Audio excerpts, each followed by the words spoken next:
Mathematics में test number 10 को समझाएंगे आपको, ताकि आपको अच्छी तरह समझ आ जाए और बाकी टेस्ट की तरह आप इनमें भी अबूर हासिल कर लें। अगर आप इस चैनल पर पहली दफ़ा आ रहे हैं तो आपसे गुजारिश है कि इस चैनल को ज़रूर सब्सक्राइब कर लें और अपने दोस्तों में भी शेयर करें। और जो सवाल समझ ना आए तो वो आपसे गुजारिश है कि आप कमेंट्स में ज़रूर लिखिएगा, और ताकि आपको हम उस सवाल को जल्द से जल्द हल करके आप तक पहुंचा सकें। पहला सवाल है, सेट आपको एक दिया गया है और इसमें बताया गया है कि आपने किस तरह इसको आपने लिखना है। ठीक है, किस में लिखना है? सेट बिल्डर नोटेशन में लिखना है। ये जो आपको फॉर्म्स नज़र आ रही हैं ये आपकी सेट बिल्डर नोटेशंस है। अब सबसे पहले आपने देखना है कि ये सेट जो है ये है किस चीज़ का। ठीक है, ये कौन सा सेट है? तो जो सेट 0 से स्टार्ट होता है वो सेट ऑफ होल नंबर होता है, और होल नंबर को हम W से रिप्रेजेंट करते हैं। ठीक है, इसी तरह प्राइम नंबर P होता है। ठीक है, इस तरह इवन नंबर को E से रिप्रेजेंट करते हैं। तो जो सेट होल नंबर है वो W से रिप्रेजेंट करते हैं और हम उसे 0 से लिखते हैं, 0 1 2 3 एंड सो ऑन। तो अब पहले तो आपने ये देखना है कि W किन में मौजूद है। तो आप देखें A, उसके बाद C और उसके बाद D। तो B जो है ना, ये तो किसी सूरत में आपका नंबर नहीं हो सकता। ठीक है, तो व्यूज आप ये देखें कि आपके नंबर 0 से लेकर आपके 100 तक है। इसका मतलब है 100 उसमें इंक्लूडेड है। जब इंक्लूडेड होता है तो फिर आप जो वेरिएबल लेते हैं, ठीक है, वेरिएबल का मतलब ये है कि ये तमाम नंबर जो हैं ये आपके x हैं।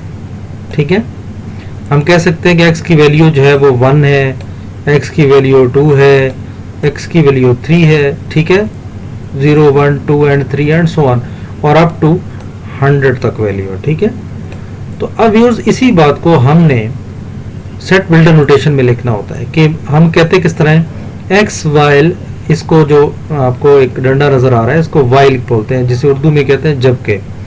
X while x belongs to, ये जो साइन है इसको हम कहते हैं बिलोंग्स टू। ठीक है, यानी इसका ताल्लुक है किस चीज के साथ?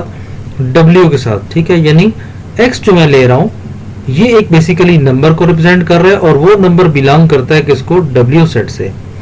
इसको कहते हैं एंड। ठीक है, और अब इसके आगे अपने नंबर लिखने होते हैं कि सबसे छोटा नंबर वो पहले लिखते हैं 0, और फिर 0 लेस देन, हम बड़ा नहीं लिखेंगे क्योंकि 0 जो है इससे अगले नंबर, यानी इस x में सपोज हम कोई भी नंबर लिखेंगे तो वो इसका क्या होगा?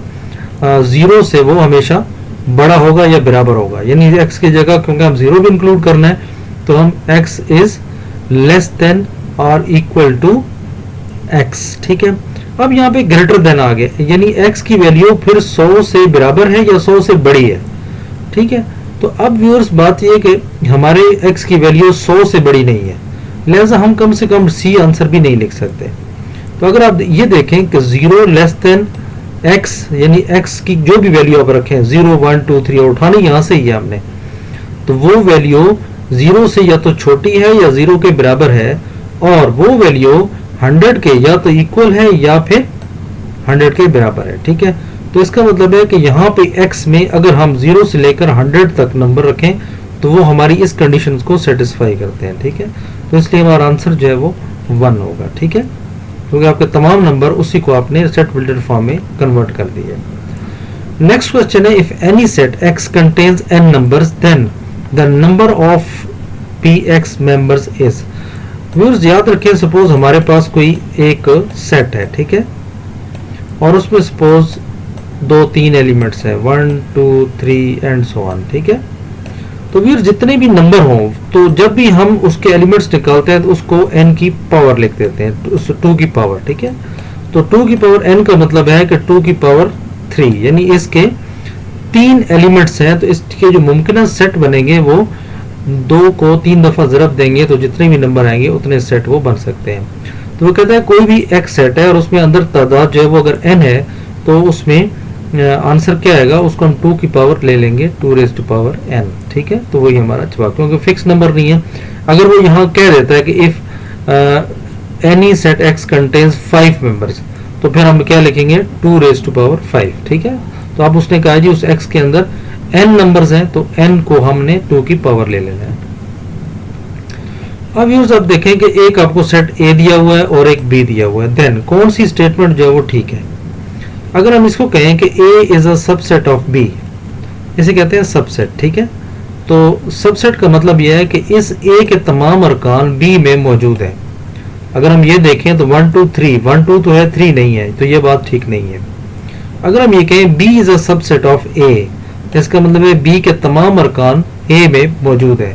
तो अगर हम देखें तो बी के तमाम अरकान ए में मौजूद है, यानी 1 2 इसके अंदर मौजूद है, ठीक है। अब ये जवाब हमारा ठीक हो सकता है। B is not subset of A, ये भी बात गलत है क्योंकि बी तो इसका सबसेट है, ठीक है। और A is not subset of B, ठीक है। तो A is not subset of B, तो ए जो है वो सबसेट ऑफ बी जो है वो नहीं है, क्योंकि अगर इसी का कोई एलिमेंट्स हम लेते तो वो फिर इसके अंदर 1 2 ही होता, तो हम फिर कह सकते थे कि ए जो है वो बी का सबसेट नहीं है, ठीक है। तो अब क्योंकि ये एक बड़ा सेट है इसलिए सबसेट भी नहीं कह सकते हम इसको, ठीक है।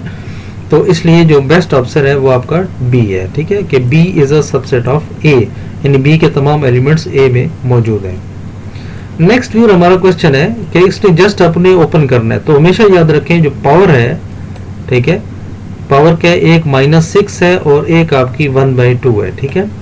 तो जब आप एलिमेंट्स की पावर और फिर उसकी पावर आ जाएगी तो इन दोनों को आपने मल्टीप्लाई करना होता है, ठीक है, यानी -6 और मल्टीप्लाइड बाई 1/2, तो 2 1s are 2, 2 3s are 6, तो आंसर आ गया आपका -3। तो यानी 2 की पावर आपकी आ जाएगी -3, तो ये आंसर आपका आ गया ए, ठीक है। नेक्स्ट व्यूअर है कि x² प्लस 6x प्लस 9, कहते हैं कि ये स्क्वायर है किस चीज का। तो अगर आप देखें कि इसमें ये किस चीज का स्क्वायर है, x का, और ये किस चीज का स्क्वायर है, 3 का। अब ये व्यूज याद रखें कि ये 9 अंदर भी दे सकता है, 6x आपको बाहर भी दे, 9 की जगह दे सकता है, तो आपने सिर्फ जो स्क्वायर बनता है वो उठा लेना है, ठीक है। तो अब ये देखो दरमियान में सारा प्लस है, तो इस दोनों को प्लस कर दें, तो x प्लस 3 ये इसका स्क्वायर हम ले सकते हैं, ठीक है। तो x प्लस 3 होल स्क्वायर को अगर हम खोलें तो हमारा ये आंसर बनता है, ठीक है। तो इसको हम ऐसे लिख सकते हैं, जैसे 2 की पावर 2 का मतलब होता है 2 × 2, तो इसको हम इस तरह लिख सकते हैं x plus 3 into x plus 3, ठीक है। तो इसका मतलब यही होता है कि पावर 2 का मतलब है कि वो 2 दफा हमारे पास मौजूद है, ठीक है। तो इसका आंसर हो जाएगा डी, ठीक है। नेक्स्ट आपका है एक्स वाई की वैल्यू आपको दी गई है 15, एक्स प्लस वाई की दी हुई है 8, और find the value of x square plus y square की कीमत मालूम करनी है। तो अगर आप इन दोनों की तरफ, ठीक है, अगर आप लेकिन taking square roots of this equation, तो ये क्या आ जाएगा, इसका फार्मूला हम खोलेंगे, x square plus y square plus 2ab होता है, तो 2a जो है वो x है और b जो है वो y है, ठीक है। ये फार्मूला ओपन हो गया और 8 × 8 जो है वो 64 हो गया। अब अपनी वैल्यू मालूम करनी है x और x square plus y square, तो ये तो आप अलग कर लें, ठीक है। अब रह गया 2xy, तो 2 देखें xy की वैल्यू आपको दी गई है, कितनी है 15, तो ये 30 आ जाएगा, ठीक है। और नेक्स्ट हम ये इसी तरह इक्वेशन आ जाएगी आगे भी इस तरह। अब ये क्योंकि प्लस हो रहा है, ये 30 है, तो ये 30 को हम दूसरी तरफ ले जाएंगे इज इक्वल टू के राइट साइड पे, तो यहाँ पे देखें प्लस हो रहा है तो दूसरी तरफ जाएगा तो माइनस हो जाएगा, तो 64 माइनस 30, ठीक है। तो आंसर क्या आ जाएगा 34, ठीक है। तो इस तरह आपने आंसर निकालना है।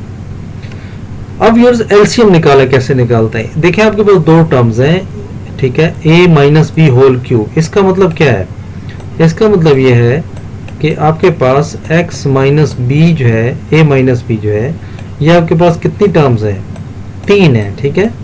तो आप इस तरह लिख सकते हैं a minus b into a minus b, ठीक है। तो आप 3 दफा ये लिख सकते हैं, ठीक है। इसी तरह ये भी आप 2 दफा लिख सकते हैं, ठीक है, a माइनस बी, और इसको आप लिख सकते हैं a माइनस बी। ठीक है, अब यूज याद रखें कि पहले हमने कॉमन को लिखना होता है। सपोज ये एक कॉमन है, ये कॉमन है। ठीक है, तो इसका मतलब है कि a माइनस बी एक दफा कॉमन था, दूसरा कॉमन भी a माइनस बी है। अब रह क्या गया है, देखिए ये सिर्फ एलिमेंट्स, ये हमारी टर्म रह गई है, तो इसको भी आप इसके साथ लिख दें। ठीक है, a माइनस बी। अगर हमने HCF लेना होता तो सिर्फ हम इस कॉमन तक छोड़ देते। ठीक है, लेकिन LCM में जो इस कॉमन में से रह जाए, मुश्तरिक जिसे कहते हैं, तो जो मुश्तरिक ना हो उसको भी LCM में लिख देते हैं। तो अब ये देखें, जैसे 2 इंटू 2 इंटू 2 हो तो हम 2 रेज़ टू पावर 3 लिखते हैं। इसी तरह a minus b into a minus b into a minus b होगा, तो ये कितने a माइनस बी हो गया, 3, तो a minus B whole cube आ जाएगा। ठीक है, तो ये आपका आंसर आ जाएगा। नेक्स्ट व्यूअर हमारा आंसर है द प्रोडक्ट। प्रोडक्ट जो है, जब भी हम मैट्रिक्स को मल्टीप्लाई करते हैं तो पहली रो को और दूसरे मैट्रिक्स के पहले कॉलम को मल्टीप्लाई करते हैं, यानी a इंटू सी और b इंटू डी। ठीक है, और दरमियान में हम क्या लगाते हैं, प्लस। ठीक है, तो ये आंसर आ जाएगा AC प्लस BD। ठीक है, नेक्स्ट क्वेश्चन है 1 डिग्री इक्वेशन इज कॉल्ड। हमेशा याद रखें कि जिस इक्वेशन में वेरिएबल की मैक्सिमम पावर 1 होती है तो उसको हम लीनियर इक्वेशन कहते हैं, और जिसकी मैक्सिमम पावर 2 हो तो उसे हम क्वाड्रेटिक इक्वेशन कहते हैं। शर्त यह है कि उसमें वेरिएबल जो है वो एक ही वेरिएबल हो। नेक्स्ट हमारा आंसर देखें कि आपके पास दो इक्वेशन है, x minus 1 upon x is equal to a minus b, x plus 1 upon x is equal to a plus b, और हमने मालूम करना है x square minus 1 upon x square. तो ये बेसिकली देखें क्या है, a square minus b square वाला फार्मूला है। ठीक है, यानी a plus B into a minus b, तो b आपका 1 अपॉन एक्स है, तो a ये आ जाएगा, और इसको हम एक्स माइनस 1 अपॉन एक्स। ठीक है, तो ये मैंने इसको खोला। ठीक है, x square minus 1 upon x square की जगह मैंने ये लिख दिया। अब x माइनस एक्स की वैल्यू क्या है, इसकी a माइनस बी है। ठीक है, इसका मतलब है कि इसकी जगह पे मैं लिख सकता हूँ a माइनस बी। ठीक है, और x प्लस 1 अपॉन एक्स की वैल्यू क्या है, ठीक है, ये आप देखें, इसकी वैल्यू है a प्लस बी। तो अब ये दोनों अगर मल्टीप्लाई करें तो ये वही फार्मूला बन जाता है a square minus b square, तो ये आंसर हो जाएगा आपका D। ठीक है, next we the sum of angles of a triangle is equal to. अगर आपके पास कोई ट्राइंगल है तो हमेशा याद रखें कि ट्राइंगल के अंदरूनी जाविये, ठीक है, इन तमाम को जमा करें तो हमेशा एक ट्राइंगल का जो सम ऑफ एंगल होता है वो 180 होता है। ठीक है, और जो क्वाड्रेटरल होती है, जिससे हम इस तरह का या रेक्टेंगल या क्वाड्रेटर जो है, इसकी जो है वो angle, sum of internal angles जो है वो हमेशा 360 होते हैं, तो ये याद रखें, और इसका हर एंगल जो है वो 90 होता है। The intersection of vertical and horizontal line is called. देखिए, इंटरसेक्शन यानी कता कर रही है एक दूसरे को, एक वर्टिकल लाइन है, एक हॉरिजॉन्टल लाइन है, तो जिस पॉइंट पर वो कर रही हैं, कट कर रही हैं, ठीक है, तो वो एक दूसरे के क्या है, परपेंडिकुलर, क्योंकि जिधर भी देख लें तो ये एक दूसरे के साथ हमेशा कौन सा एंगल बनाती हैं, 90 डिग्री। ठीक है, तो जब भी एंगल 90 होगा तो वो एक दूसरे के परपेंडिकुलर कहलाएंगे। तो ये था व्यूअर्स आज हमारा मैथमेटिक्स का नेक्स्ट लेसन। उम्मीद है आपको पसंद आएगा और समझ भी आ गया होगा, और अगर समझ आ गया हो तो इस वीडियो को ज़रूर लाइक करें, शेयर करें और अपने दोस्तों को भी ज़रूर बताएं।